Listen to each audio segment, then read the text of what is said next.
Bab 91. Ciuman. Klan Fox menggelar pesta hingga pagi hari. Sayangnya Kai harus pulang sebelum tengah malam karena khawatir ibunya akan cemas menunggunya. Paman Ming, patriark klan, aku minta maaf karena tidak bisa ikut pesta ini karena takut ibuku akan cemas menunggu di rumah. Kai berkata dengan sopan.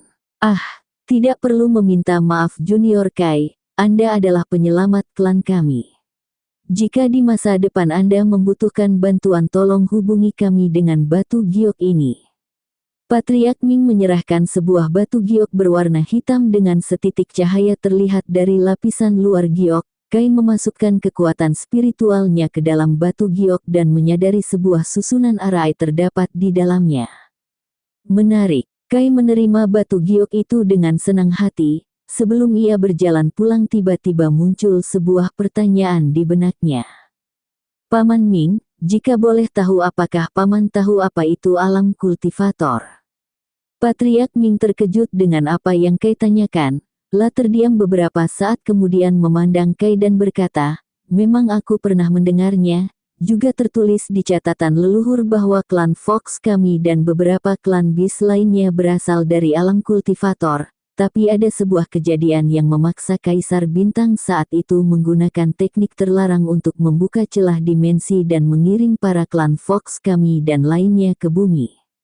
Mendengar kata-kata Kaisar Bintang, sebuah kejutan muncul di mata Kai yang tajam. Mengingat kembali deskripsi Kaisar Bintang yang pernah dituliskan di layar hologram dulu ketika ia pertama kali mendapat titel Kaisar Bintang. Dituliskan di sana, Kaisar Bintang merupakan seorang kaisar yang sangat hebat pada masanya. Ia membangun sebuah kekaisaran untuk para ras binatang buas bahkan dari tingkat rendah hingga tingkat penguasa. Ternyata klan Fox juga termasuk salah satu ras yang pernah tinggal di bawah pimpinan Kaisar Bintang. Untuk saat ini Kai masih belum dapat membuka teknik apapun dari sistem ataupun titel Kaisar Bintang miliknya. Untuk sekarang aku harus fokus pada peningkatan kultivasiku. Setelah aku mencapai ranah pendekar raja, aku bisa menggunakan sistem kembali. Ucap Kai dalam hatinya. Setelah itu Kai berpamitan kepada Ibu Yola dan Patriark Ming, juga mengucapkan selamat tinggal pada para anggota klan Fox.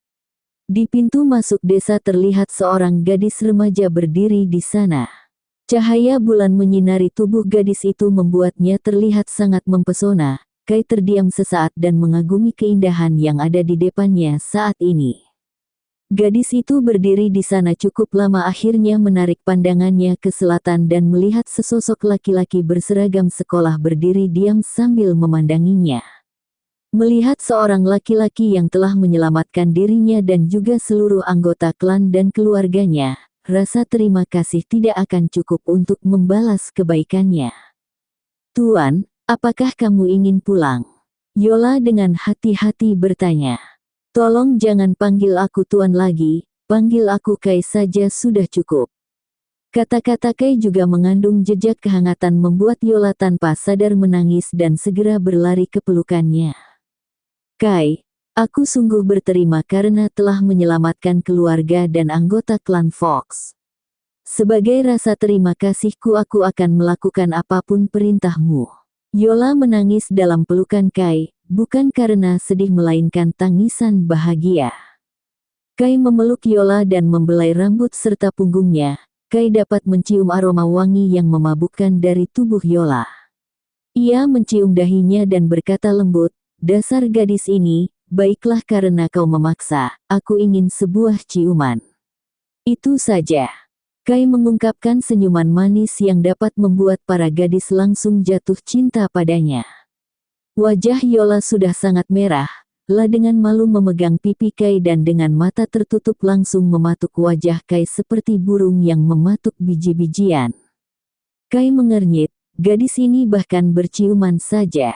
Salam hatinya Kai tertawa terbahak-bahak melihat Yola yang sedang mematuk bibirnya. Kai menghela nafas. Tangan kirinya merangkul tubuh montok Yola sedangkan tangan kanannya memegangi kepala Yola. Kai memasukkan lidahnya yang panas ke dalam mulut Yola. Segera Yola terkejut membuka kedua matanya menatap Kai dengan penuh gairah. Tubuh Kai mengang dan rasa panas menjalar ke seluruh tubuhnya. Tangan kirinya sekarang mulai meraba-raba di sekujur tubuh Yola. Ia dengan ganas memegangi sebuah bola yang berada di dadanya. Ah, Kai, di sana. Yola mengeluarkan desahan menggoda ketika Kai menyentuh tempat terlarangnya. Kai segera kembali ke akal sehatnya. Hehe, maaf Yola, aku terlalu terbawa suasana. Kai tersenyum canggung menatap Yola yang sudah sangat bergairah sekarang. Yola juga kembali ke akal sehatnya dan memukul-mukul dada Kai dengan malu. Kamu jahat. Rasakan ini. Kai tertawa melihat tingkah imut yang Yola tunjukkan. Sekali lagi Kai mencium bibir Yola. Setelah itu Yola terdiam sesaat dan dengan gugup bertanya, apakah mulai saat ini aku sudah menjadi pacarmu? Kai terkejut mendapati pertanyaan dari Yola. Segera ia membuang nafas dan menatap Yola dengan tatapan cabul. Yola yang tak sanggup bertatapan langsung dengan Kai segera mengalihkan pandangannya ke tempat lain. Kau memang gadis bodoh, kita sudah pacaran sejak di pabrik tadi. Kai mengetuk dahi Yola dan berkata dengan senyuman lebar. Yola tersipu malu dan memberanikan dirinya untuk memberi Kai sebuah ciuman di pipinya. Jaga dirimu, Sayang. Yola segera berlari ke dalam desa dengan wajah merahnya. Kai terdiam beberapa saat setelah itu dengan cepat memegang tempat Yola menciumnya. Gadis ini sangat imut. Kai meninggalkan wilayah klan Fox dengan suasana hati yang sangat gembira. La segera sampai di rumah. Ketika hendak mengetuk pintu, La melihat ibunya sedang duduk di sebuah bangku kecil di halaman. Ibu, kenapa kamu masih belum masuk? Udara di sini sangat dingin. Apakah ibu tidak takut terkena masuk angin? Kai bertanya dengan khawatir dan segera melepas bajunya untuk dipakaian pada tubuh ibunya. Cian berbalik dan melihat Kai berdiri di sampingnya menatap dirinya dengan cemas. Anak bodoh, kenapa kamu kembali larut malam? Apa kau tahu ibu sangat khawatir padamu? Butiran air mata mulai menetes di wajahnya yang cantik. La memeluk Kai dengan erat seakan enggan berpisah dengannya. Ibu, Kai minta maaf. Aku berjanji tidak akan pulang larut malam lagi. Kai berkata dengan tulus. Setelah beberapa waktu berlalu, tubuh Kai telah basah karena air mata yang Cian keluarkan. Anak nakal, sekarang ibu akan menghukummu. Untuk 3 hari ke depan, ibu tidak akan memberimu uang saku lagi. Cian berkata dengan marah, tapi itu semua hanyalah pura-pura. Sebenarnya ia tidak ingin menghukum Kai. Kai tidak menjawab dan segera membawa ibunya masuk ke dalam rumah. Terlihat di ruang makan ada banyak sekali makanan yang masih hangat seperti baru saja dipanaskan. Saat ini jam tangan Kai telah menunjukkan pukul 22.45. La tahu bahwa ibunya telah memanaskan makanan untuknya beberapa kali agar tidak menjadi dingin. Terima kasih ibu. Kai mendekatkan wajahnya dan mencium pipi Cian. Bab 92. Menyerap batu permata. Setelah mencium Cian tepat di pipi kanannya, Kai segera duduk di meja makan untuk makan malam. Melihat tingkah anaknya, Cian tersenyum menawan. Ia berjalan menaiki tangga sembari mengingatkan Kai. Setelah selesai makan, cuci piring lalu tidur. Kai mengangguk dan melanjutkan makan malamnya. Beberapa saat kemudian, Kai beranjak masuk ke dalam kamarnya mengeluarkan sebuah bola permata berwarna hijau zamrud. Kai mengambil sikap lotus dengan menggunakan budidaya pelahap bintang. Ia dengan cepat menyerap seluruh energi spiritual yang terkandung di dalam batu permata. Saat Kai bangun dan menyadari ia kembali ke bumi, hanya budidaya pelahap bintang yang masih dapat ia gunakan, sedangkan untuk teknik lainnya seperti itu tersegel oleh sesuatu hingga membuat Kai tidak dapat menggunakannya. 1 jam berlalu, bam. Dari ruangan Kai sebuah ledakan yang sangat keras dapat terdengar. Untungnya Kai sudah memasang arai pelindung di sekitar ruangnya. Pejuang perunggu tier 2. Pejuang perunggu tier 3. Sayangnya setelah Kai sepenuhnya berhasil menyerap energi spiritual dari batu permata, La hanya dapat menerobos 2 tingkat. Kai membuka kedua matanya, dan segera beranjak ke kamar mandi untuk membersihkan diri. Selesai membersihkan diri, Kai berbaring di atas kasur sambil mengingat peristiwa yang terjadi hari ini. Tanda di leher pria itu sepertinya aku pernah melihatnya di suatu tempat. Semakin Kai mencoba mengingat di mana ia pernah melihat tanda itu, semakin kepalanya merasa sakit. Sudahlah, sebaiknya aku tidur. Tubuhku sudah terlalu lelah. Malam berlalu dengan cepat digantikan oleh sinar matahari yang menembus jendela kamar, mengenai tubuh Kai yang sedang terbaring di atas kasur. Kai merasakan perasaan hangat di sekujur tubuhnya membuat dirinya terbangun. Hoam, sudah pagi. La beranjak dari tempat tidur sambil merenggangkan otot-ototnya yang kaku. Seperti biasa Kai membersihkan diri dan turun untuk sarapan, setelah itu ia berangkat sekolah. Kurang dari 5 menit Kai sampai di depan gerbang sekolah. Pandangannya menyapu ke depan dan berhenti ketika melihat seorang gadis remaja sedang berdiri di depan pintu gerbang. Gadis itu terlihat seperti Dewi dengan 2 lesung pipi di wajahnya. Kulit putih seputih salju. Begitu Kai melihat sosoknya ia tertegun sebentar. Apakah Yola memang secantik ini? Banyak pandangan dari siswa laki-laki mengarah pada tubuh montok Yola. Melihat situasinya, Kai dengan cepat menyeret Yola meninggalkan semua pandangan dari para murid laki-laki. Sayang, kemana kamu akan membawaku? Yola merasa sangat senang ketika Kai menyeretnya pergi. Dia tahu bahwa Kai tidak ingin dirinya menjadi pusat perhatian dari para murid laki-laki. Saat ini jam tangan Kai telah menunjukkan pukul 6.58, yang berarti tersisa 2 menit sebelum kelas dimulai. La mengajak Yola duduk di bangku taman sekolah. 2 orang duduk dengan suasana canggung. Kai kemudian mengambil inisiatif untuk menggenggam tangan halus Yola. Yola juga secara terbuka membiarkan Kai menyentuhnya. Yola, aku. Kai mendekatkan bibirnya hendak mencium bibir Yola yang berwarna merah muda. Tepat saat kedua bibir akan bersentuhan. Tot, kring. Kai menggertakkan gigi mendengar bel sekolah. Ia mengutuk para karyawan sekolah yang menyalakan bel ketika ia akan berciuman. Sialan, mengganggu saja. Kai mendengus kemudian melihat wajah Yola yang sudah memerah karena malu. Aku masuk ke dalam kelas dulu. Melihat bayangan Yola yang sedang berlari menuju ke dalam kelas, Kai juga tidak berdiam diri di bangku taman. Ia juga berdiri dan segera berlari ke dalam kelas. Seperti biasa tidak ada yang menarik selama di sekolah. Tepat jam 16 bel sekolah kembali berbunyi. Kai mengemasi barang-barangnya dan segera pulang. Sebelum itu ia memanggil 2 sahabatnya dan menyuruh mereka berdua menunggu di taman tempat biasa mereka bermain. Ray dan Han mengangguk setuju. Setelah itu Kai pergi menemui Yola dan memberitahunya malam ini ia akan berkunjung kembali ke klan Fox. Tak sampai 10 menit, Kai sampai di taman biasa ia bermain dengan kedua sahabatnya.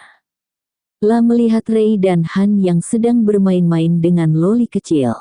Adik kecil yang manis, ayo bermain dengan kakak. Reita yang juga seorang lolicon menggoda gadis kecil yang saat ini sedang bermain dengan teman-temannya di taman. La mengungkapkan senyuman aneh yang menguat gadis kecil itu menangis. Hua, T garis bawah T, Mama, Papa, ada orang aneh yang menggangguku. Tangisan gadis itu membuat Reita terkejut dan dengan segala cara ia membuat gadis itu berhenti menangis. Hanu melihat Reita dan tertawa terbahak-bahak, begitu juga Zukai yang baru saja sampai. Zukai tersenyum melihat sikap Rei yang masih belum berubah semenjak dulu. Kai, tolong bantu aku membuatnya berhenti menangis, aku akan memberimu permen kopiko. Reita tersenyum canggung sambil memohon. La tanpa malu mengeluarkan 1 buah permen kopiko dari sakunya. Kai mengerutkan kening dan melototi Reita. La berkata dalam hatinya, setidaknya beri aku 5 atau 10 permen bodoh, apa-apaan ini. Kai mengernyit melihat 1 buah permen di tangannya. La menghela nafas menghadapi tingkah sahabatnya. Baiklah, cepat menyingkir, aku akan menghiburnya, cukup lihat dan pelajari. Kai dengan bangga berkata sambil mendekati gadis kecil yang sedang menangis. Kap, adik kecil, lihat kakak akan melakukan sulap. Kai mengangkat tangan kanannya dan api ungu mulai keluar dari telapak tangan. Kai melakukan hal itu seperti seorang pesulap handal. Tiba-tiba gadis itu berhenti menangis dan matanya bersinar menatap aksi Kai yang begitu mengagumkan. Ia bergumam pelan, kakak, itu hebat. Itu hebat. Gadis itu tidak bisa menahan rasa senangnya dan terus-menerus memuji Zukai. Setelah melakukan beberapa aksi lagi, Kai berhenti dan mengelus-elus kepala gadis kecil itu. Hebat kakak, terima kasih, ini hadiah dari Fufu. Gadis itu mendekat dan dengan kedua bibir kecilnya meninggalkan sebuah ciuman kecil di pipi kanan Zukai. Kai terpana sesaat, haha, terima kasih kembali. Cepat kembali pulang. Sebentar lagi malam akan tiba. Gadis kecil itu mengangguk dan segera berlari meninggalkan Kai dan dua sahabatnya. Setelah bayangan gadis itu sudah tidak terlihat, Kai berbalik dan mendapati pandangan iri dari Reita. Sialan kau Kai, kenapa tidak aku yang mendapat ciumannya? Juga dari mana kau belajar trik sulap seperti itu?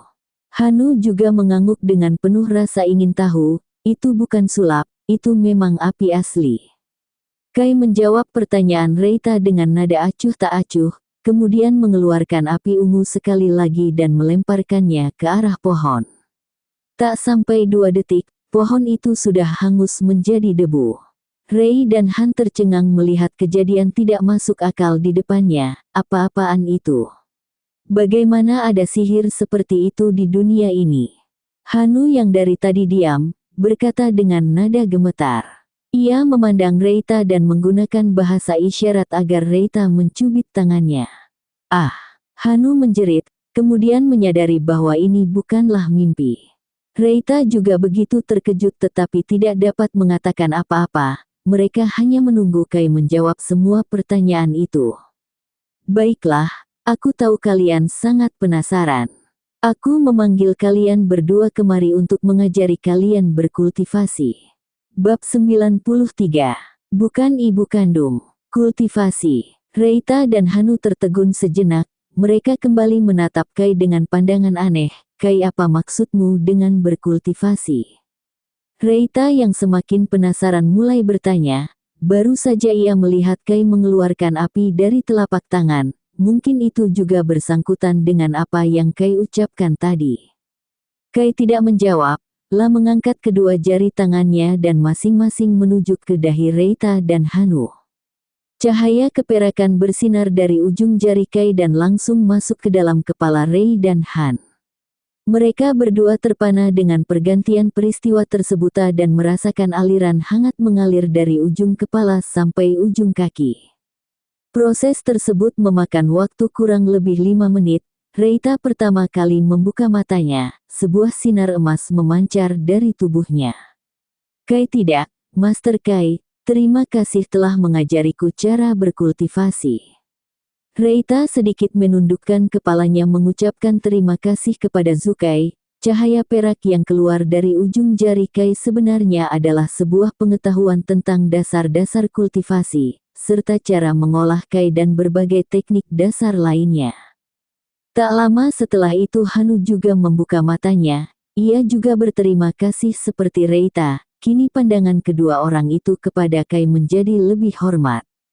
Kalian berdua, aku akan marah jika kalian masih memperlakukanku seperti ini. Apa kalian lupa, kita bertiga adalah saudara, cukup panggil aku Kai seperti biasa. Kai mengungkapkan senyuman tulus dari susut mulutnya. Lah telah menganggap Rei dan Han sebagai saudara. Jika mereka memperlakukan Kai seperti ini, berarti hubungan persaudaraan di antara mereka bertiga perlahan-lahan akan memudar. Ini, Kai menepuk bahu dua sahabatnya, dan memberi mereka masing-masing 10 pil dasar untuk membentuk fondasi mereka sendiri. Rei dan Han kemudian duduk lalu mengambil sikap lotus dan masing-masing dari mereka berdua menelan 1 pil dasar yang Kai berikan.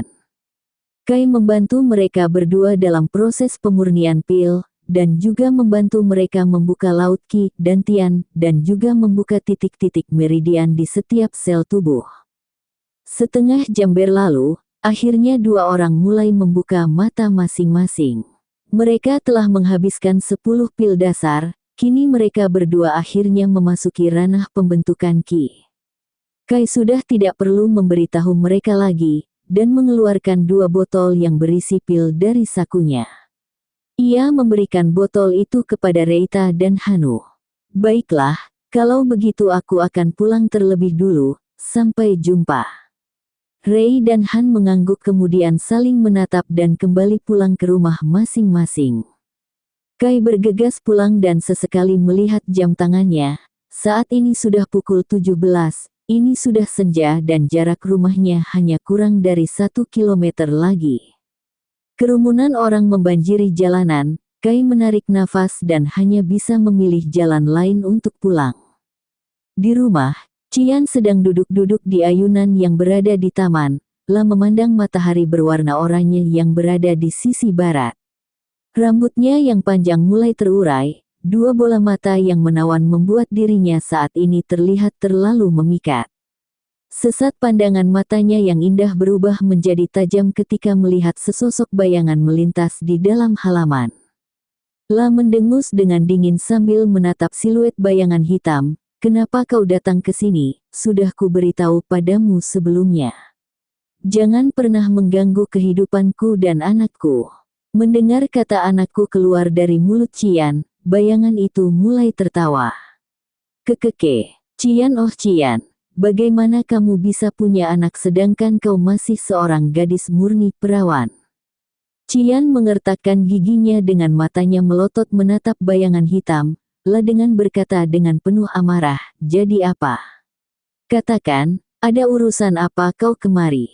Bayangan hitam seketika melempar sebuah surat ke arah Cian, setelah itu tubuhnya perlahan menghilang bercampur dengan malam yang mulai tiba. Aku punya firasat buruk tentang ini. Ketika Cian hendak membuka surat, sebuah suara familiar terdengar dari luar, Ibu. Aku pulang. Cian kembali ke penampilannya yang biasa dengan senyuman manis di wajah cantiknya. Kai sayang, ibu ada di sini nak. Setelah mendengar jawaban dari ibunya, Kai segera berjalan ke arah taman sambil membawa bungkusan di tangannya. Sampai di taman, Kai melihat bayang-bayang Cian yang sangat mempesona seakan dirinya memiliki daya tarik tersendiri yang membuat hati Kai menjadi berdetak cepat. Ah, ibu, ini aku membeli nasi kota untuk makan malam. Mulut Cian membentuk huruf O dan sambil tersenyum hangat meraih nasi kotak yang Kai berikan. Ibu, aku akan ganti baju terlebih dulu, ibu bisa menunggu Kai di ruang makan. Udara di sini dingin. Kai segera melepas seragam sekolahnya ketika dirinya sudah memasuki kamar, membersihkan diri dan berganti ke pakaian kasual yang biasanya ia pakai sehari-hari. Menuruni tangga, dia melihat ibunya yang masih duduk menunggunya makan bersama. Suasana di ruang makan itu begitu hidup, Kai sesekali bercanda dengan ibunya dan juga kadang-kadang bertanya sesuatu. Tak terasa waktu telah menunjukkan pukul 7 malam, Kai pamit keluar pada ibunya dan berjanji kembali pada pukul 9. Di kedalaman hutan, masih terdengar suara lolongan binatang di tengah malam.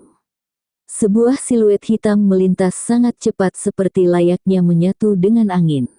Siluet itu akhirnya berhenti di pinggiran sungai dan mulai mengucapkan beberapa kata kuno. Wus, hembusan angin berhembus di sekitar sungai, sebuah dinding tipis mulai terlihat. Segera, Kai memasuki dinding tipis itu dan pemandangan di depannya seketika berubah. Mengingat dengan jelas di mana desa klan Fox berada. Dengan kecepatannya saat ini hanya perlu beberapa menit untuk sampai. Desa klan Fox terlihat damai seperti biasanya, para anggota terlihat sedang melakukan kegiatan sendiri sedangkan Patriark Ming sedang bermeditasi di ruangannya. Putrinya telah memberitahu dirinya bahwa Kai akan datang ke klan Fox malam ini, ia juga menjadi bahagia bahwa hubungan antara putrinya dan juga dermawan klan rubah menjadi dekat.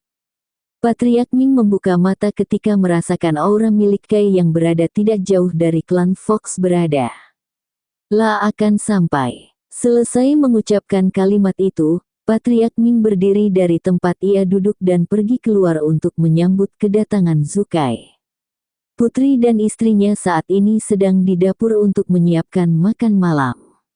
Di depan pintu masuk desa klan Fox, Kai berdiri diam seolah menunggu kedatangan seseorang. Setelah beberapa saat kemudian, La melihat Patriark Ming dan juga beberapa tetua klan Fox berjalan ke arahnya. "Salam Paman Ming, salam para tetua." Kai menyapa Patriark Ming serta para tetua dengan sikap hormat. Kai sangat menghormati hubungan. La bisa kejam terhadap musuhnya tetapi ia juga bisa begitu lembut terhadap wanita dan juga orang yang berhubungan baik dengannya. Kai muda tidak perlu bersikap sopan, ada urusan apa hingga Kai muda mengunjungi pria tua ini? "Paman Ming, sebelum itu, bisakah Anda mengumpulkan seluruh anggota klan Fox? Aku ingin membahas hal yang cukup penting kepada kalian semua." Patriark Ming mengangguk dan tanpa ragu-ragu memanggil seluruh anggota klan Fox untuk berkumpul di alun-alun desa. Bab 94, Bawahan Baru. Di tengah alun-alun desa klan Fox, kerumunan orang mulai memenuhi lapangan yang tidak cukup besar di tengah-tengah desa. Tetua Agung saat ini sedang memimpin para anggota klan mengarah ke sana. Terlihat Kai dan Patriark Ming sedang bersenda gurau. "Kai muda, saya telah membawa seluruh anggota klan yang berjumlah 350 orang." Tetua Agung memberi hormat dan berkata. Kai mengangguk dan melihat seluruh klan Fox yang saat ini sedang memandangnya dengan penuh hormat, bahkan ada yang menyembahnya seperti dewa. "Kalian semua, apakah kalian ingin menjadi kuat?" Para anggota klan Fox saling memandang dengan tatapan bingung ketika mendapati pertanyaan tidak masuk akal dari Zukai. Tentu saja, mereka semua mengangguk dan menjawab bersama-sama. "Bagus, ini hadiah untuk kalian." Di belakang Kai terlihat sebuah karung raksasa. Ketika dia membuka ikatan yang menutup karung tersebut, seketika keluar aroma yang sangat harum membuat para anggota klan mabuk. "Ini harum sekali." Patriark Ming yang berdiri di sisi sebelah kanan Zukai terkejut ketika mendapati hidungnya mencium aroma yang memabukkan. Ia tahu bahwa ini adalah aroma dari sebuah pil. Di kantung besar tersebut dapat terlihat dengan jelas ratusan botol kaca yang tertutup rapi. Anehnya bau dari dalam botol kaca itu dapat merembes keluar. Ini adalah pil bintang 7. Terdapat 500 botol dari kantung ini. Setiap orang mendapat 1 botol dan sisanya akan disimpan di gudang klan. Kai mengambil salah satu botol dan membukanya, kemudian La mulai menjelaskan tentang manfaat dari pil. Pil ini juga disebut sebagai pil pemurnian tubuh. Jika dikonsumsi oleh seorang kultivator yang masih berada di ranah pembentukan Ki dan pembentukan Core maka bisa membawa efek yang lebih besar dan membantu menerobos dengan mudah. Setelah mendengar dengan jelas manfaat dari pil pemurnian tubuh, para anggota klan terkejut, bahkan Patriark Ming juga tertegun mengetahui efek dari pil tersebut. Patriark Ming saat ini sudah memasuki ranah pejuang perunggu tier 2, pil pemurnian tubuh hanya membawa sedikit manfaat pada dirinya, tetapi untuk orang lain itu merupakan harta yang tidak ternilai. "Terima kasih Kai muda. Klan Fox akan berjanji akan selalu mengikuti Kai muda." Patriark Ming membungkuk dan mengucap terima kasih dengan tulus. "Paman Ming, ini hanyalah pil bintang 7. Jika pil ini berada di alam kultivator itu bisa dianggap sampah oleh mayoritas orang." Tubuh semua orang menegang. Setelah mendengar kata sampah dari mulut Zukai, mereka seakan-akan ingin muntah darah. Bagi mereka pil ini merupakan harta tak ternilai tapi bagi mayoritas orang yang tinggal di alam kultivator ini dianggap sampah. Dan juga, apa itu alam kultivator? Mereka belum pernah mendengarnya. Semua orang memang tidak mengetahui apa itu alam kultivator tetapi Patriark Ming tahu karena pernah membaca catatan kuno yang ditinggalkan leluhur. Kai juga pernah bertanya tentang alam kultivator sebelumnya. tetapi saat ini Patriark Ming hanya menjawabnya tanpa memikirkannya sekarang. Setelah memahami apa yang baru saja Kai katakan, tubuh Patriark Ming bergetar. Kai muda, jangan-jangan Anda pernah memasuki alam kultivator? Ya, Kai menjawab tanpa menutupinya sedikit pun. Mengatakan ini pada semua anggota klan Fox karena ketika ia telah berhasil menembus ranah pendekar raja, dapat menggunakan sistem kembali dan membeli sesuatu dari toko sistem untuk membawanya kembali ke alam kultivator. Kai juga bertanya-tanya berapa banyak poin sistem yang ia miliki sekarang. Setelah membantai para nyamuk darah ditambah dengan poin yang Kai dapat dari Ratu Nyamuk, ia memperkirakan poin miliknya akan mencapai 200 miliar.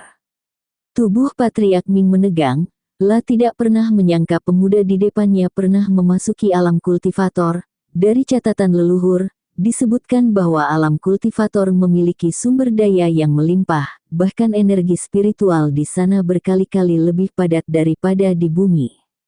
Aku saat ini sedang mengalami cedera yang membuat basis kultivasiku menurun. Jika aku berhasil menembus ranah pendekar raja, aku akan membawa klan Fox bersamaku menuju alam kultivator.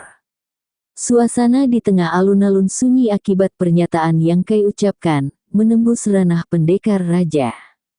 Membawa klan Fox ke alam kultivator.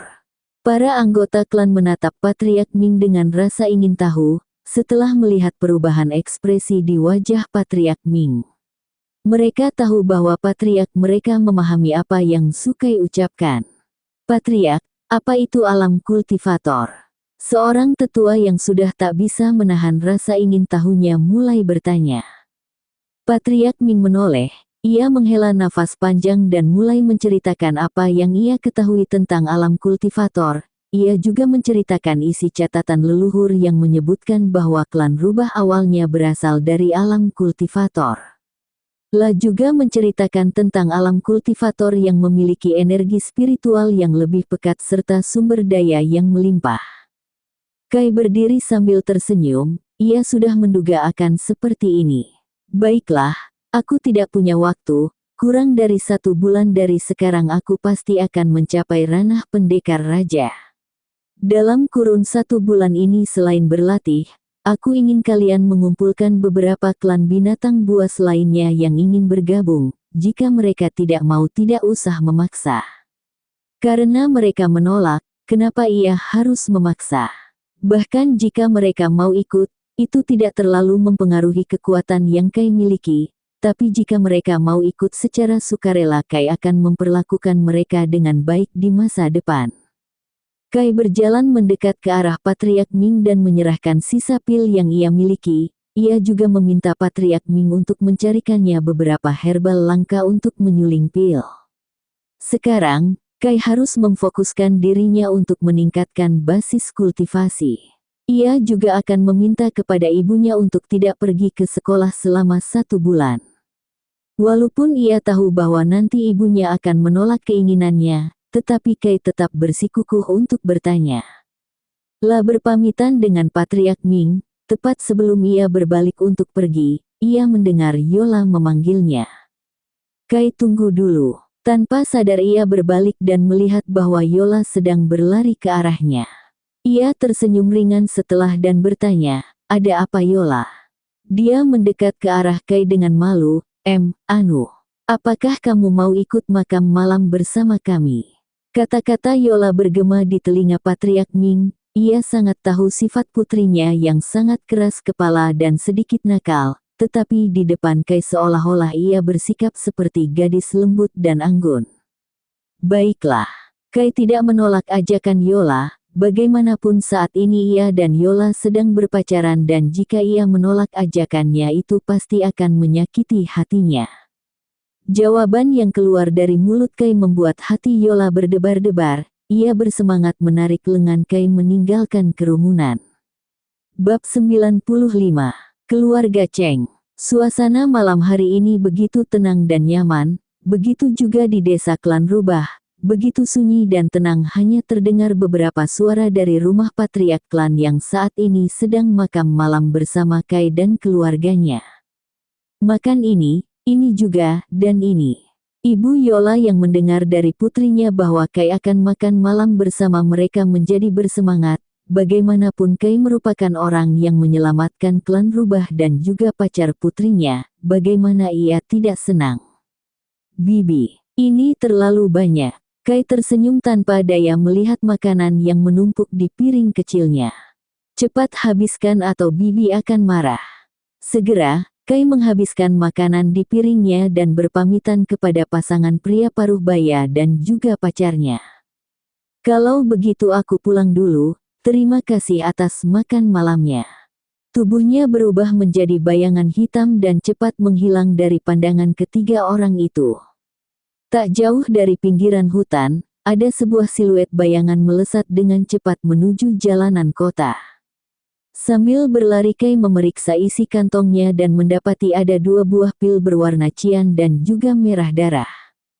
La mengangkat tangannya dan langsung menelan 2 pil secara bersamaan, seketika sebuah aura berwarna merah kehitaman merembes keluar dari tubuhnya. Ledakan, ledakan, ledakan. Setelah lari di dalam perut, pil itu langsung membuat Kai menerobos dengan cepat. Itu karena pil tersebut disuling Kai dari beberapa herbal langka yang ia temukan di pegunungan. La berhasil menerobos menuju ranah pejuang perunggu puncak dan hanya berjuang beberapa kali untuk dirinya maju ke tanah pejuang perak. Baf! Asap abu-abu keluar dari mulutnya. La merasakan perasaan panas mulai mengalir dari setiap pembuluh darah. Berawal dari rasa sakit yang hebat dan beberapa saat digantikan oleh perasaan nyaman dan hangat. La melakukan seluruh proses itu sambil berlari. Entah bagaimana orang membayangkan dirinya berkultivasi sambil berlari, ini adalah penemuan baru. Beberapa waktu berlalu, Kai sampai di depan sebuah rumah yang tidak begitu besar terletak di pinggiran jalan. Bam! Saat Kai menginjakkan kakinya masuk ke dalam rumah, ekspresinya seketika berubah menjadi dingin. Sekarang ia telah menembus ranah pejuang perunggu tier 9 yang sebentar lagi akan menembus ranah pejuang perak. Kesadaran spiritualnya telah ditingkatkan secara besar-besaran, La bahkan bisa merasakan aura sejauh 15 km jauhnya. Cepat keluar atau mati. Kai melepaskan niat membunuh ke arah semak di dekat rumahnya. Bam! Rumput di semak-semak menjadi hancur, dedaunan terbang di udara memperlihatkan sebuah bayangan hitam melesat dari sana. Bayangan itu mengeluarkan keringat dingin menghadapi niat membunuh yang Kai lepaskan. Di alam kultivator, Kai telah membunuh jutaan jiwa yang tak terhitung jumlahnya. Walaupun saat ini ia masih berada di ranah pejuang perunggu, niat membunuhnya masih tidak dapat dianggap enteng. Bayangan hitam yang berhasil menenangkan dirinya menatap Kai dengan pandangan ketakutan. Ia tidak mengharapkan Kai adalah seorang praktisi tenaga dalam dan bahkan kekuatannya tidak kecil. Ia tahu dari niat membunuh yang baru saja ia lepaskan. Kenapa kau memata-matai rumahku? Siapa yang menyuruhmu? Kai berjalan mendekat dengan pandangan matanya yang semakin dingin. Ia juga tidak menari niat membunuh yang ia keluarkan. Bayangan hitam itu ketakutan dan mencoba melarikan, tetapi ia bahkan tidak bisa bergerak di bawah tekanan niat membunuh. Kedua kakinya gemetar membuatnya berlutut sambil mengeluarkan seteguk darah. Grea! Kai berhenti tepat di depan tubuh bayangan hitam yang sedang berlutut. Tangan kanannya meraih kepala dari bayangan hitam. Kai menyuntikkan ki miliknya masuk ke dalam kepala, setelah itu menuju otaknya. Gra! Kai sudah memasang arai pelindung di sekitar mereka berdua, membuat teriakannya tidak dapat terdengar oleh seorang pun di luar arai pelindung. Bayangan hitam itu mengerang kesakitan, tubuhnya meronta-ronta, tetapi bagaimanapun Kai terus memasukkan ki miliknya ke dalam otak bayangan hitam. Akan kukatakan. Bayangan hitam yang sudah tidak kuat menahan rasa sakit berkata dengan suara yang sangat pelan. Kai melepaskan cengkraman tangan dari kepala bayangan hitam, setelah itu ia melemparkan sebuah pil berwarna hitam dari sakunya. Telanlah. Bayangan hitam tidak punya pilihan lain selain menelan pil itu, bahkan jika itu adalah sebuah racun itu lebih baik daripada menerima siksaan yang Kai lakukan tadi. Gluk. Tak lama waktu berlalu, tubuh bayangan hitam kembali bergetar, darah mengalir keluar dari hidung serta bola mata membuatnya terlihat sangat mengerikan. Kai masih dalam ekspresi dingin dan kejam. 5 menit berlalu, bayangan hitam sudah tidak berteriak lagi, seolah-olah dirinya sudah tidak memiliki emosi. Ia berjalan ke arah Kai, berlutut. Budak ini menyapa Tuan. Kai mengangguk puas melihat hasilnya. Katakan dulu siapa namamu. Budak ini dipanggil J. Baiklah, lalu katakan siapa yang menyuruhmu. Budak ini diperintah oleh Cheng Xin, dari keluarga Cheng. Kai terkejut sesaat kemudian ekspresinya kembali seperti semula. Kenapa kau mengawasi kami? Itu karena mereka tidak ingin Tuan Muda menjadi ancaman di masa depan. Mereka juga memerintahkanku untuk membunuh Tuan ketika Tuan sedang sendiri. Bayangan itu menjawab tanpa emosi. Brak, tangan Kai meninju ke tanah menyebabkan sebuah retakan kecil di sekitarnya. Keluarga Cheng, kenapa mereka mengawasi dirinya? Ia bahkan tidak pernah bertemu dengan mereka apalagi menyinggungnya, tapi mereka menyuruh seseorang untuk mengawasinya. Ini membuatnya sangat marah. Keluarga Cheng merupakan salah satu keluarga tirani di negara Asteris. Ada 4 keluarga besar dan keluarga Cheng berada di urutan pertama dari 4 keluarga besar tersebut. Secara logika, mereka pastilah memiliki ahli yang tersembunyi yang kekuatannya tidak cukup lemah. Keluarga Cheng, karena kalian memprovokasiku, tunggu saja pembalasanku. Tapi ia bingung, ia selama ini selalu sendiri kenapa bayangan itu tidak membunuhnya saat itu. Begitu Kai memikirkannya ia mengingat bahwa ada sebuah aura samar yang selalu ia rasakan setiap saat. Begitu ia menggunakan kesadaran spiritualnya untuk merasakan aura itu, entah kenapa aura itu langsung menghilang. Beritahu aku, siapa ahli paling kuat yang keluarga Cheng miliki? Bayangan hitam itu mulai menjelaskan bahwa keluarga Cheng memiliki 1000 ahli tahap biru, 100 ahli tahap ungu, dan puluhan ahli tahap kuning, dan yang terkuat adalah ahli tahap hitam. Kai sedikit terkejut dengan kekuatan di belakang keluarga Cheng, jika dibandingkan dengan tingkat kultivasi di alam kultivator maka. Cian pembentukan Ki awal. Merah pembentukan Ki puncak. Biru, pembentukan kor awal. Ungu, pembentukan kor puncak. Kuning, pejuang perunggu puncak. Coklat, pejuang perak puncak. Hitam, pejuang emas awal. Tetapi bagi Kai, kekuatan yang keluarga Cheng miliki tidak lain hanyalah sampah di matanya. Jikalau berhasil menerobos ke ranah pejuang perak menengah ataupun puncak, segera ia akan membantai seluruh keluarga Cheng. Adapun praktisi tahap gelap tidak lain hanyalah lalat di matanya, lah bisa membunuhnya dengan sekali pukul. Walaupun ia masih kalah dalam hal kultivasi tetapi ia adalah jenius alkimia, ia bisa saja membuat pil yang memperkuat fisiknya. Kai menyeringai lebar, J, kembali keluarga Cheng, awasi mereka untukku. Baik Tuan. Bab 96. Rahasia terungkap. Arai penghalang berupa dinding tipis perlahan mulai menghilang, terlihat Kai masih saja berdiri diam sambil menatap langit berbintang. Sejenak ia mulai kembali memikirkan apa alasan keluarga Cheng mengawasinya, tapi ia tak menemukan satupun alasan yang tepat. Ia akhirnya kembali masuk ke dalam rumah, melihat sosok Cian sedang duduk di ruang tamu sambil menonton TV, tiba-tiba sebuah pikiran terlintas di kepalanya. Apakah ini semua ada hubungannya dengan ibu? Kai berpikir dalam hati, tapi ini juga salah satu kemungkinan. Kai bahkan tidak dapat mengingat masa lalunya, satu-satunya hal yang ia ingat di masa lalu adalah saat dirinya berada di sebuah hutan yang gelap ditemani suara lolongan binatang buas. Sampai saat ini kenangan itu membuatnya merasa tidak enak, kenapa hanya kejadian itu yang dapat ia ingat, sedangkan yang lain. Kai menghilangkan pikiran itu dari kepalanya, ia berjalan diam-diam ke arah Cian dan memeluk lehernya dari belakang. Wah, Cian sontak kaget dan memandang Kai dengan cemberut, kamu anak nakal. Setelah Kai melepaskan pelukannya dari lengan Cian, tiba-tiba ia merasakan sebuah fluktuasi energi spiritual, walaupun itu samar tetapi auranya sama dengan yang ia rasakan setiap hari. Ragu-ragu sebentar, kemudian kembali memeluk leher Cian dari belakang, sama. Ternyata selama ini yang selalu melindunginya adalah ibunya. Kai begitu kaget dan memandang ibunya dengan pandangan yang sama sekali berbeda. Ibu, katakan padaku, apa kamu mempunyai hubungan dengan keluarga Cheng?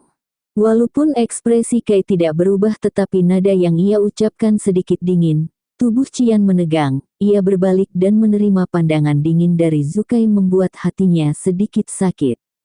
Memaksakan senyum di wajahnya dan berkata, apa yang kamu bicarakan? Mana mungkin ibu memiliki hubungan dengan keluarga tirani seperti keluarga Cheng. Cian mencari alasan yang cukup baik untuk menjawab pertanyaan yang Kai ucapkan, tetapi jawaban konyol seperti itu, bagaimana Kai bisa percaya? Begitu ya, ibu, aku kembali ke kamar dulu. Kai mengungkapkan senyuman lebar dan segera menaiki tangga menuju kamarnya. Di tangga senyuman Kai perlahan-lahan mulai menghilang, ia kembali ke ekspresinya yang dingin dan acuh tak acuh. Kenapa ibu berbohong kepadaku? Kai dengan jelas dapat mengetahui perubahan ekspresi dalam wajah Cian, ia juga dapat tahu bahwa ibunya berbohong dari suara detak jantungnya. Jika ibu tidak ingin memberitahu apa yang sebenarnya terjadi padaku, aku akan mencari tahu sendiri. Membersihkan diri dan berjalan ke tempat tidurnya. Seperti biasa ia mengambil sikap lotus dan mulai mempraktekkan budidaya pelahap bintang. Wus, wus. Kultivasi Kai semakin meningkatkan, begitu pula dengan jangkauan serapan budidaya pelahap bintang. Energi spiritual membentuk sebuah bola-bola cahaya kecil dan mulai diserap oleh tubuh Zukai dengan cepat. Esok paginya, sinar matahari menembus jendela dan mengenai tubuh Zukai. Ia membuka mata dan menyudahi kultivasinya. Dalam kurun waktu 1 malam ditambah dengan beberapa pil yang ia konsumsi, Kai berhasil menembus ranah pejuang perunggu puncak dan memasuki ranah pejuang perak. Melakukan rutinitas paginya dan berjalan turun ke bawah tangga, melihat Cian yang bersikap biasa-biasa saja seolah melupakan kejadian kemarin. Kai sayang, ayo sarapan.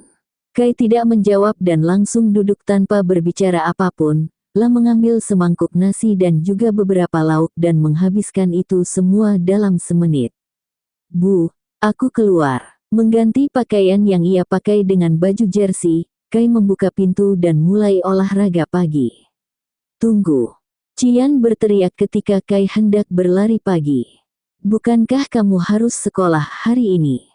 Kai berbalik dan melihat wajah cemas Cian, ia sedikit melunak dan menjawab dengan senyuman hangat, aku berhenti sekolah selama sebulan, ada hal penting yang ingin aku lakukan. Sebenarnya alasan Kai berhenti sekolah adalah untuk pergi berkultivasi di gunung. Setelah ia keluar dari klan rubah merasakan energi spiritual yang cukup pekat berasal dari sisi timur hutan. Kalau begitu aku pamit, dan juga selama sebulan ini aku tidak bisa pulang kerah terlebih dulu. Kai berbalik dan hendak membuka pintu. Tidak, Cian dengan cepat menghalangi jalan Zukai untuk mencegahnya keluar. Kenapa sebulan? Hal penting apa yang ingin kamu cari? Ibu juga ingin membantumu. Cian berkata dengan pelan, wajahnya cantiknya perlahan mengeluarkan air mata. Membantu. Kemarin aku sudah bertanya pada ibu dan apa jawaban ibu saat itu? Kai masih mengungkapkan ekspresi dingin tetapi hatinya sangat sakit ketika melihat air mata di wajah cantik. Tubuh indah Cian bergetar, air matanya semakin banyak hingga membasahi pakaian yang ia pakai kemarin malam. Bukankah itu tentang keluarga Cheng? Itu. Cian berkata dengan terbata-bata, ia menjadi linglung, jika ia memberitahu Zukai kenyataannya takut bahwa Kai akan membencinya, jika ia berbohong Kai akan pergi meninggalkannya. Jika ibu tidak ingin mengatakan kebenarannya aku tidak akan memaksa, kalau begitu aku pergi bu. Berhenti, akan ibu katakan, Tolong jangan membenci ibu. Cian terisak-isak mendekat ke arah Sukai dan mengajaknya duduk di sebuah kursi di ruang tamu. Aku memang ada hubungannya dengan keluarga Cheng, juga aku bukan ibu kandungmu. Mendengar perkataan Cian yang menyebutkan, aku bukan ibu kandungmu, membuat tubuh Kai bergetar, lah menatap wanita cantik di depannya. Perasaannya bercampur aduk. Sisi lain ia senang bahwa wanita cantik di depannya bukan ibu kandungnya jadi ia bisa melakukan hal intim dengannya. Sisi lain ia bertanya-tanya, siapa ibu kandungnya? Kenapa ia membuangnya? Melihat perubahan ekspresi yang begitu kompleks di wajah tampan Sukai, Cian menarik nafas berat, ia mengertakkan giginya dan berkata, aku adalah sahabat dari ibu kandungmu saat itu. Ia dan aku berteman dengan sangat baik, sayangnya ketika kamu lahir. Kamu dilahirkan dengan tubuh cacat yang tidak memungkinkan untuk berlatih bela diri, ia menyerahkanmu padaku dan memberiku uang yang sangat banyak untuk merawat dirimu. Aku tidak menerima uangnya saat itu, aku benar-benar kecewa dengannya, hanya karena tubuh cacat yang tidak bisa berlatih seni bela diri ia tega membuangmu demi reputasi keluarganya. Kai mendengus dingin mendengar bahwa ibu kandungnya membuang dirinya hanya demi reputasi keluarga. Bukankah nasibnya sama dengan Ling Sukai di alam kultivator? Hahaha, apa dia dari keluarga Cheng? Kai menertawai nasibnya sendiri yang benar-benar buruk, tetapi ia sangat bahagia karena Cian bersedia merawatnya hingga besar bahkan menyayanginya seperti anaknya sendiri. Cian mengangguk. Ia memegang tangan Kai yang dipenuhi dengan otot mencoba untuk menenangkannya. Kai terdiam beberapa saat, ketika ia mengalihkan pandangannya pada tubuh Cian, bahkan pada saat pikirannya sedang kacau saat ini ia tidak bisa begitu saja melepaskan pandangannya dari keindahan yang ada di depan matanya. Kecantikan Cian dapat dibandingkan dengan Bibi Yao dan Zhu Yanglin. Kai benar-benar puas mengetahui ia bukan ibu kandungnya. Sedangkan untuk ibu kandungnya ia akan membalasnya nanti. Kai menggenggam tangan Cian dan segera menarik tubuh Cian ke arah pelukannya. Kaget Cian tidak bisa menjaga keseimbangan tubuhnya dan dengan lemas berada di pelukan Sukai. Hidungnya dapat mencium bau yang begitu jantan dari tubuh Sukai. Wajah Cian memerah dan tanpa sadar menyukai bau tersebut. Kai juga mulai menikmati bau yang begitu harum dari tubuh Cian, adik kecilnya bereaksi dan membesar. Cian segera sadar ketika merasakan sebuah pedang yang menusuk di sela-sela pantatnya. Kai cepat lepaskan aku, apa yang coba kamu lakukan pada ibumu? Cian marah dan mencoba kabur dari pelukan Sukai. Tetapi ia tidak tahu bahwa Kai seorang kultivator dengan tubuh fisik yang kuat biasa. Bahkan dengan seluruh usahanya, Kai tidak bergerak 1 inci pun. Ibu, aku tahu kamu memang telah merawatku hingga saat ini, tapi bukankah kamu baru saja bilang bukan ibu kandungku? Mewehehe, Kai mengeluarkan seringai dingin di wajahnya yang aneh. Kamu, apa yang ingin kamu lakukan? Cian sangat gugup saat ini, bahkan sampai saat ini ia belum pernah disentuh oleh pria manapun. Tetapi Kai telah ia anggap seperti keluarga sendiri. Hehe, tentu saja, memakan dirimu. Kai mengatakan itu dengan wajahnya yang penuh dengan gairah. Bab 97. Tubuh Yin dan Yang murni. Di pagi hari, saat ini sinar matahari sangat cocok untuk menghangatkan badan, tetapi 2 orang pria dan wanita saling berpelukan di atas sofa yang cukup besar. Mungkin muat untuk 4-5 orang. Kai mencium mulut Cian dan dengan ganas memasukkan lidahnya ke dalam mulut Cian. Sensasi panas mengalir ke seluruh tubuhnya. Ia sudah tidak kuat lagi menahan nafsu setiap harinya. Kai dapat bertahan karena ada sebuah tembok yang menghadang jalannya disebut ikatan darah. Tetapi hari ini, ia mendengar dari mulut ibunya sendiri bahwa ia bukan ibu kandung aslinya. Tembok penghalang itu pecah begitu saja.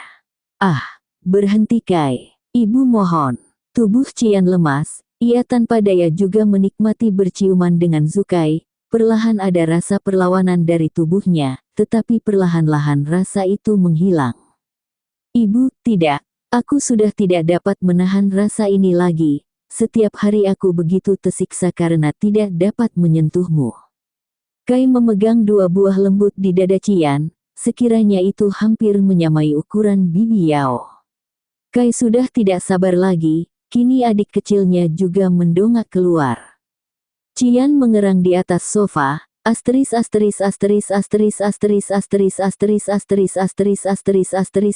kini sudah basah akibat cairan yang keluar dari anunya. Cian yang merupakan seorang gadis murni, ini adalah kali pertama dirinya disentuh oleh seorang pria, kecuali Kai yang dulu ia anggap sebagai keluarga.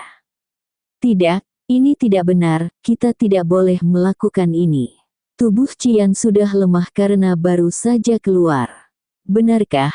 Kurasa kamu menyukainya. Kai merasakan tangannya basah ketika memegang area terlarang Cian.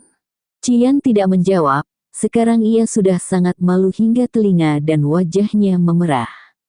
Ini merupakan pengalaman pertamanya, ia sangat gugup sehingga tidak bisa bertingkah normal. Sementara itu Kai merobek seutas kain tipis yang menutupi tubuh montok Cian, lekuk tubuhnya begitu menggoda, ia juga memakai sebuah bra dan celana lem berwarna hitam dengan motif bunga. Ketika ia hendak melepas celana lem Cian, sebuah tangan lembut menghentikannya, Kai, kumohon hentikan, aku tidak mau ini. Kata-kata Cian dipenuhi dengan nada sedih membuat Kai segera keluar dari niatnya. Bagaimanapun jika ia menyukai seseorang, ia akan membuatnya menyukainya sendiri bukan dengan cara memaksa.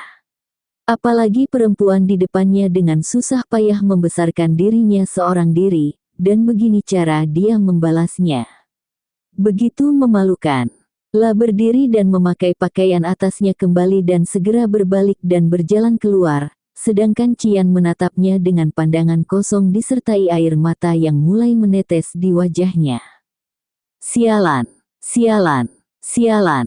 Di sebuah bangku taman kota, Kai terlihat sangat marah sambil memukul sebuah bangku taman yang terbuat dari besi hingga bengkok. Banyak pasangan muda yang saat ini sedang menghabiskan masa romansanya di taman menjadi ketakutan ketika melihat Kai di bangku taman. Bahkan besi saja bengkok bagaimana dengan tubuh mereka ketika menerima pukulan dari Kai. Sementara itu pikiran Kai sangat kacau, La sangat marah pada dirinya sendiri, tentang bagaimana ia ingin memperkosa ibunya, walaupun bukan ibu kandung, tetapi ia menyayangi Kai layaknya anak sendiri. Bagaimana bisa aku begitu bodoh? Sial, apa yang telah terjadi padaku? Saat aku masih berada di alam kultivator, banyak wanita cantik di sana, kenapa hanya ketika melihat Cian aku menjadi seperti ini? La kembali melakukan pukulan ke bangku taman hingga membuat besi itu terbelah menjadi 2. Waktu berlalu, hingga sinar matahari sudah terbenam ke arah barat, kini dapat terlihat bintang-bintang yang sangat cantik di atas langit serta cahaya bulan keperakan membawa suasana dingin di malam hari itu. Di taman lampu jalanan mula menyala, banyak orang sudah pulang ke rumah, dan hanya sebagian orang yang masih berada di sana.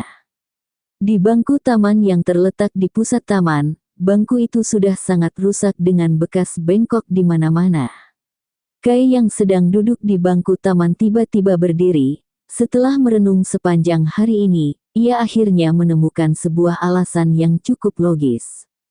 Perasaan yang dibawa Cian kepadanya sama seperti ketika ia dan Jiu Yang Lin saling bertemu, ada semacam ikatan yang membuat Kai sangat bernafsu hanya dengan melihat wajahnya sekilas. Itu pasti tubuh Yin murni. Hanya ini alasan yang dapat Kai pikirkan, tetapi tubuh Yin murni hanya memiliki semacam ikatan dengan tubuh yang murni dan apakah kebetulan semacam itu ada padanya? Kai melesat ke udara dan berubah menjadi siluet bayangan dan seketika menghilang. Tak jauh dari taman kota berada, terdapat sebuah bukit kecil, di pinggiran bukit terlihat ada sebuah bayangan hitam sedang naik ke atas bukit. Bukit itu tidak terlalu tinggi, hanya beberapa ratus meter. Kai naik dengan cepat dan setelah sampai di puncak bukit, ia segera mencari tempat yang nyaman untuk berkultivasi. Tak jauh dari sana ada sebuah batu oval yang terletak di bawah pohon besar, dengan beberapa buah yang mulai tumbuh. Kai segera duduk di atas batu dan mengambil sikap bersila. Mari kita lihat apakah aku memiliki tubuh yang murni atau tidak. Kai memejamkan matanya dan mulai memasuki lautan ki milikinya. Di dalam sana terdapat 7 buah bola berbeda warna. 6 bola memiliki ukuran yang sama dengan 1 bola berwarna emas memiliki ukuran yang cukup kecil, hanya sebesar bola kasti. Sebaliknya pandangan Kai tertuju pada bola itu, berwarna emas layaknya sebuah matahari kecil, mendekat ke arah bola itu, dan tanpa sadar sedikit rasa bahagia tumbuh dalam hatinya. Ini adalah Yang Qi, salah satu dari ciri-ciri tubuh yang murni. Alasan kenapa aku begitu tertarik dengan Qian adalah karena ini. Kai tidak dapat menahan rasa bahagianya. Dengan ini jika ia melakukan kultivasi ganda, ia akan melakukan kemajuan dalam kultivasinya dengan cepat. Apalagi orang yang memiliki tubuh yin murni adalah ibu angkatnya sendiri.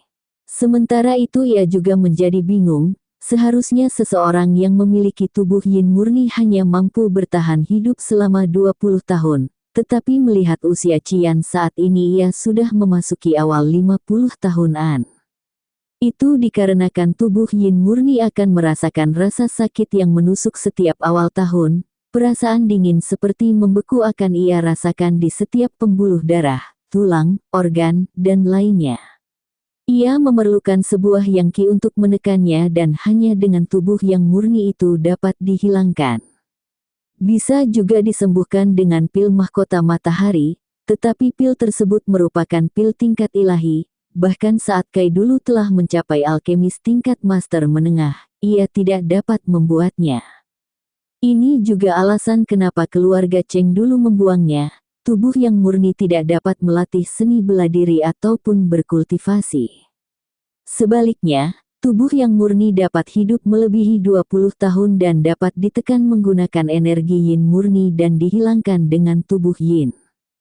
Tetapi jika Kai tidak melakukan apapun ia juga dapat menyembuhkannya sendiri karena memiliki tubuh roh yang memungkinkannya menjadi jenius bela diri. Menekan perasaan bahagia di hatinya, Kai bergegas pulang ke rumah untuk menyembuhkan tubuh yin murni milik Qian sekaligus meminta maaf atas apa yang ia lakukan hari ini. Di rumah Kai, lonjakan energi spiritual yang tidak menentu membuat udara di sekitar rumah itu menjadi sangat dingin.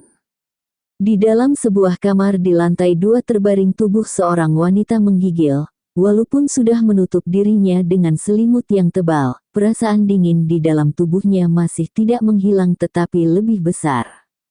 Qian sudah tahu bahwa masa hidupnya sudah tidak lama lagi karena ia memiliki tubuh yin murni. Dia berhasil hidup sampai saat ini karena waktu dulu ia menemukan sebuah keberuntungan yang membuat masa hidupnya diperpanjang. Dalam hatinya ia sangat sedih karena saat-saat terakhirnya ia tidak dapat melihat wajah orang yang paling ia sayangi. Kai, maafkan aku. Dengan nafasnya terengah-engah, air mata mulai membasahi wajahnya. Sedangkan di luar rumah, Kai memiliki ekspresi serius ketika merasakan hembusan dingin di sekitar rumahnya. Ketika memasuki rumah, ledakan energi dingin segera menusuk tulangnya membuat wajahnya menjadi sangat cemas. Bergegas baik ke lantai atas dengan meneriakkan satu nama, Ibu. Bab 98. Menyembuhkan Qian. Sial, sial. Kai berseru kesal dan cemas ketika mendapati energi dingin yang menusuk tulangnya, berarti tubuh yin murni milik Qian kembali bangkit. Saat Kai sedang menaiki tangga, tiba-tiba tangga membeku dan dengan cepat membekukan seluruh rumah. Udara dingin yang terus-menerus memasuki tubuh Kak dan hampir membuatnya menjadi beku. Dengan gila mulai menyalurkan ki ke seluruh tubuh untuk menekan perasaan dingin ini. Seharusnya tingkat kerusakan seperti ini sebanding dengan pendekar raja.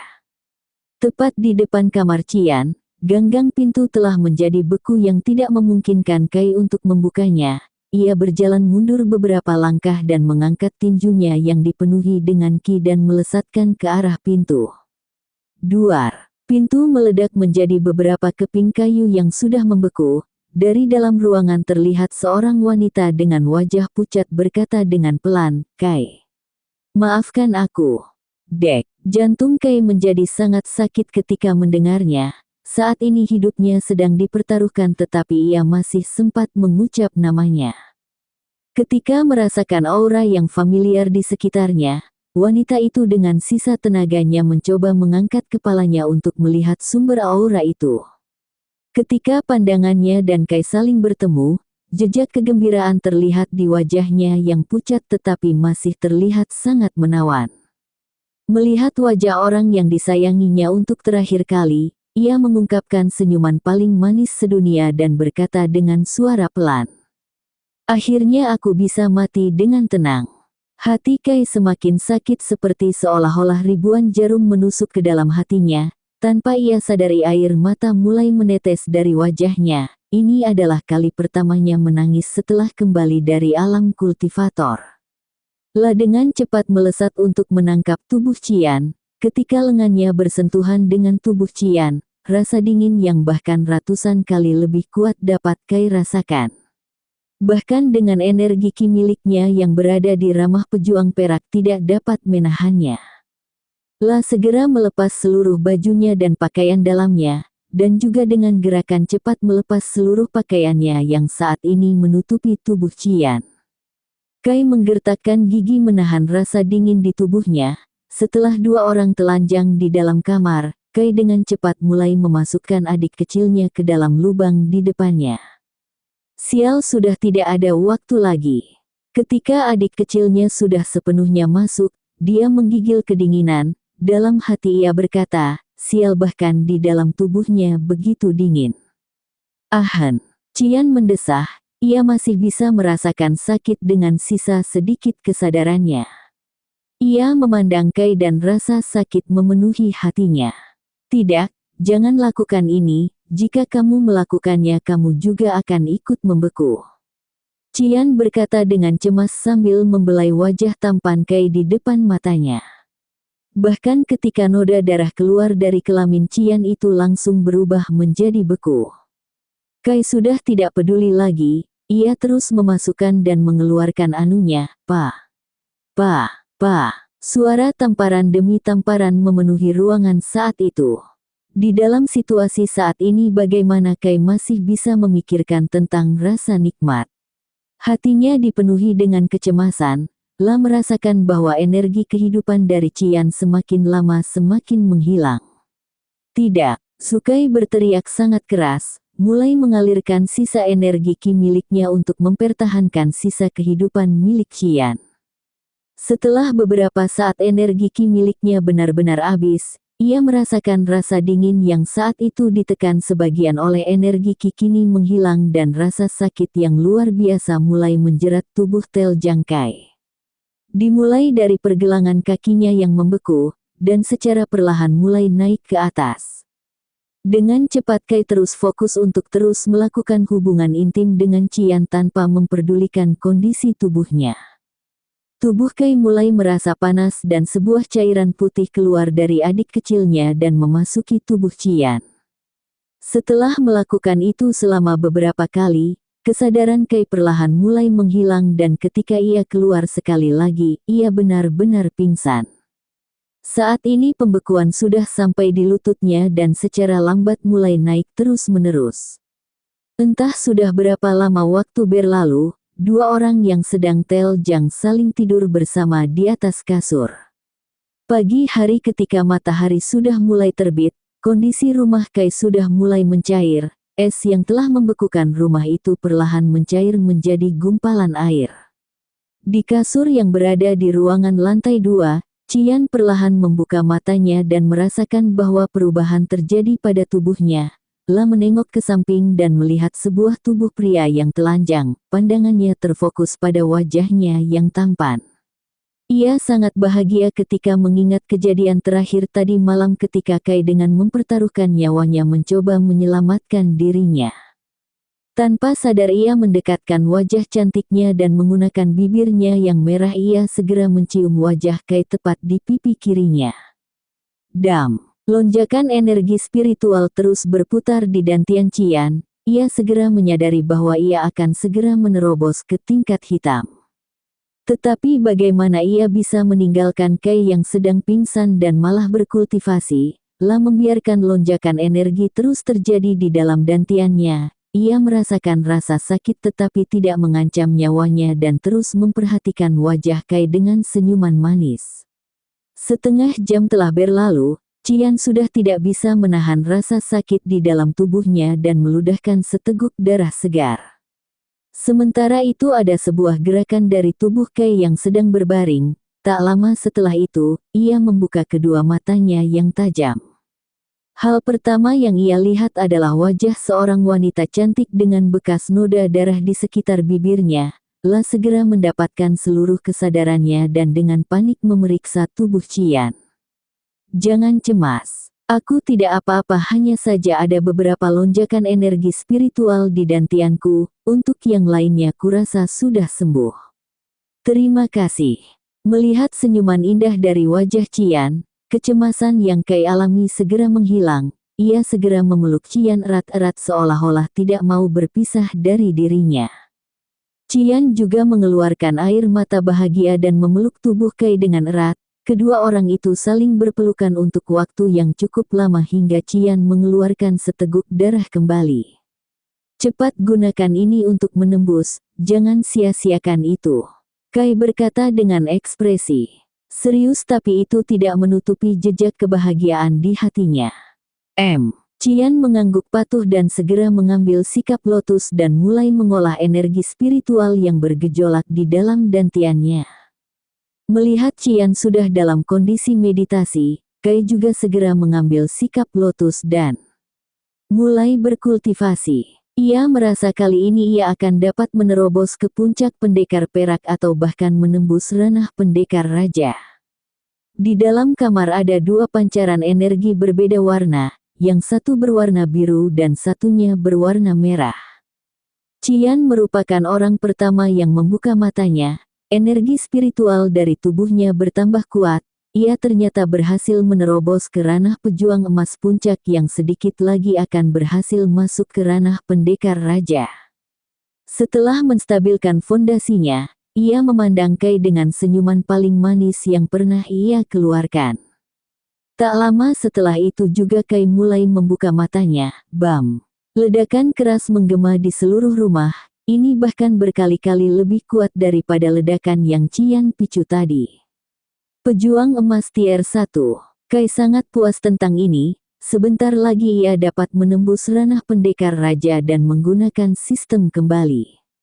Lah menyadari Qian memandang dengan senyum terukir di wajah cantiknya, Kai membalasnya dengan senyuman juga. Sayang, kamu sudah bangun.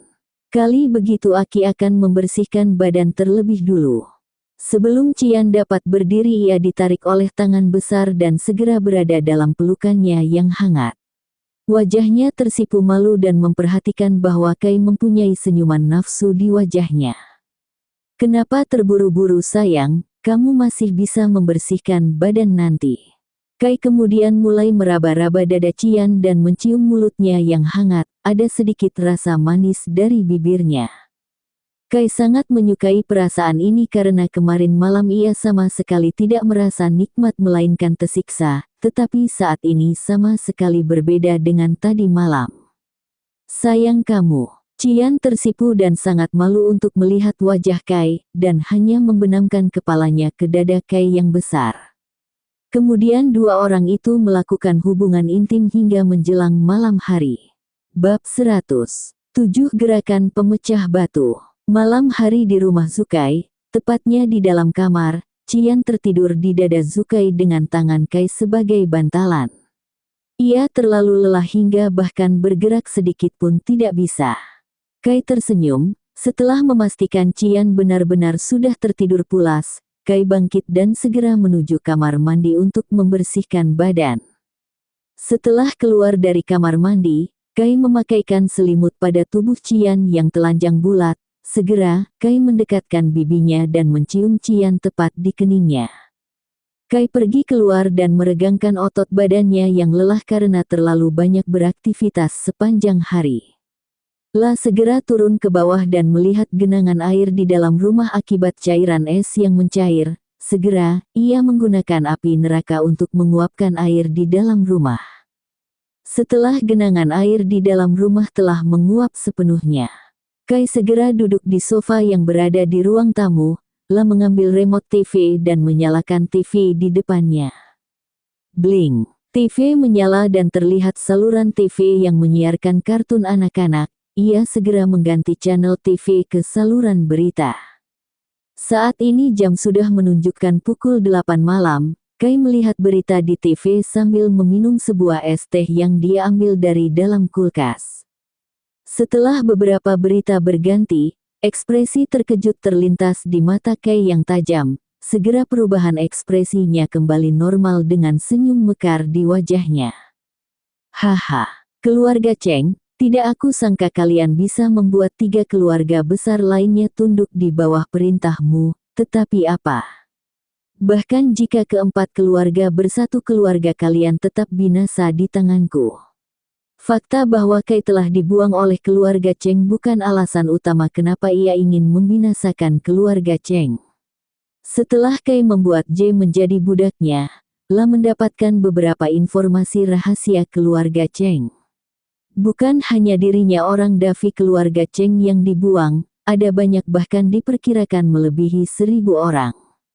Bahkan ada beberapa ratus dari mereka yang meninggal. Kai saat itu masih beruntung karena Qian bersedia menjadi ibu angkatnya.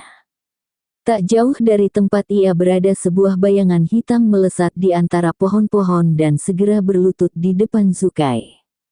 Bawahan ini, menyambut tuan muda.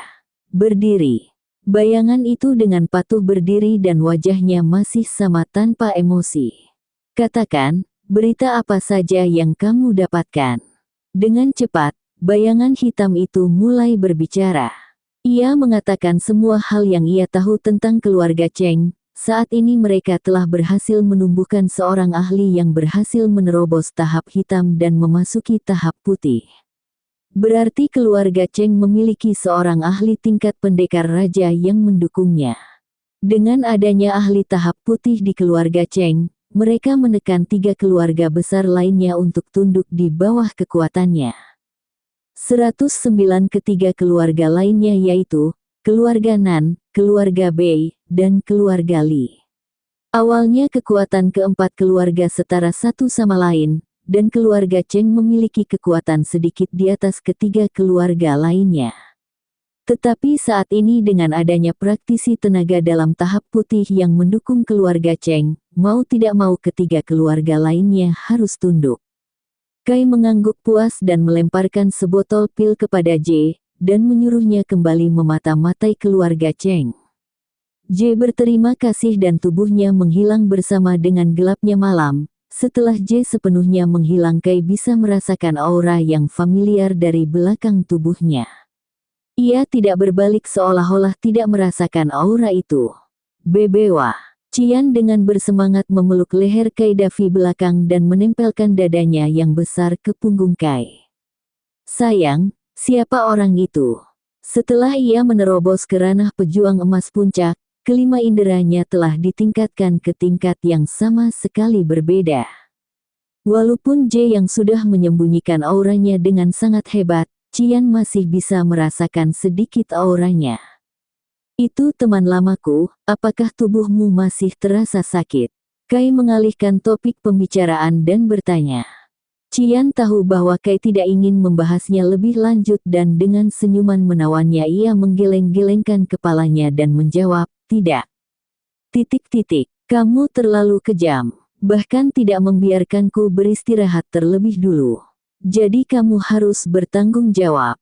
Tanpa ragu-ragu Kai menganggukkan kepalanya dan mengendong tubuh Qian dan membawanya ke kamar, setelah menyuruh Qian membersihkan diri dan mengganti baju. Kai saat ini telah selesai memasak di dapur. Skill memasaknya tidak kalah jauh dari Qian karena sedari kecil ia sering membantu Qian di restoran tempat ia bekerja. Sambil makan malam, Kai juga menceritakan kepada Qian tentang klan Rubah dan Yola. La juga menceritakan tentang bagaimana dirinya menyelamatkan teman sekolahnya saat dalam bahaya. Selesai makan, Kai mencuci piring. Ketika Cian mengajaknya untuk tidur bersama satu kamar, Kai tersenyum sambil menggelengkan kepalanya. Aku minta maaf untuk hari ini, aku masih harus berlatih terlebih dulu. Cian mengangguk dan segera naik ke lantai atas, sementara itu Kai memejamkan matanya dan duduk bersila. La memilah-milah ingatannya untuk mencari beberapa teknik dari alam kultivator, karena jika ingin memusnahkan keluarga Cheng ia harus memiliki setidaknya beberapa teknik bela diri. Secara umum Kai juga pernah membaca beberapa keterampilan seni bela diri ketika berada di Istana Elang Api. Hanya dengan sekali lihat ia langsung dapat memahami seluruh isi dari buku itu, ini juga salah satu keuntungan dari tubuh roh yang ia miliki. Setelah beberapa waktu berlalu, Kai berhasil menemukan dua teknik yang cocok untuknya, satu adalah keterampilan serangan, satu lagi adalah keterampilan bertahan. Teknik serangan bernama 7 gerakan pedang pemecah batu, sedangkan teknik bertahan bernama lapisan baja terbakar. Setelah memahami dengan mantap, Kai berdiri dan segera berlari ke halaman rumahnya. La segera mengambil sebuah ranting dan mengalirkan ki miliknya ke dalam ranting. Untuk dapat menguasai 7 gerakan pemecah batu, pertama-tama Kai harus berhasil mewujudkan 7 kilatan ki secara bersamaan. Saat ini ia tidak memiliki tubuh roh tetapi pemahaman miliknya begitu luar biasa, bahkan jenius di alam kultivator akan malu menyandang gelar jenius ketika dibandingkan dengannya. Setelah satu malam berlalu, Kai akhirnya berhasil memahami hingga gerakan kelima, sedangkan kedua gerakan lainnya akan ia pelajari setelah selesai istirahat.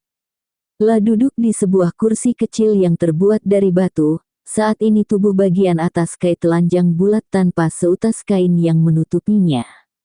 La meminum sebotol air putih, dan setelah beberapa menit beristirahat ia segera kembali mempelajari 7 gerakan pemecah batu. Matahari sudah sepenuhnya terbit, sedangkan Kai masih terus mempelajari gerakan pedang secara berulang-ulang. Akhirnya setelah 2 jam Kai berhasil menguasai 2 gerakan lainnya. La membalikkan badan dan melihat Cian sedang tersenyum dari bawah pohon sambil membawa sebuah makanan untuk sarapan. Penampilan Cian saat ini terlihat seperti seorang istri yang membawa makanan untuk suaminya yang telah bekerja keras. "Sayang, ayo duduk di sini, aku membawa makan untuk sarapan," ucapnya dengan lembut. Kai berhenti latihan dan segera berjalan ke arahnya. Bersambung.